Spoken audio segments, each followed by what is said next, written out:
3-piece panel അടിച്ചു വരുന്ന pure cotton, ഒരു type of Jaipur cotton A line ടോപ്പിന്റെ കളക്ഷൻ ആണ് കാണിക്കുന്നത്.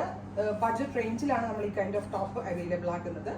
699 699 ആണ്. Ready for dispatch, express delivery. Try ചെയ്ത് നോക്കുക. നെക്സ്റ്റ് കളർ വരുന്നത് ബ്ലാക്ക് ആണ്. Beautiful jet black, red colour print ആണ് അതിനകത്ത് വരുന്നത്. വാഷബിൾ ആണ്, നന്നായിട്ട് ലാസ്റ്റ് ചെയ്യും, കംപ്ലൈൻസ് ഒന്നും ഉണ്ടാവത്തില്ല. ഈ ഹെഡ് ഇൻ ഹൗസിന്റെ സെയിം ഫിറ്റിംഗ് ആണ്. അടുത്തത് റസ്റ്റ്, ഇത്രയും ഷെയ്ഡ്സ് 699 റേഞ്ച്. ട്രൈ ചെയ്ത് നോക്കുക.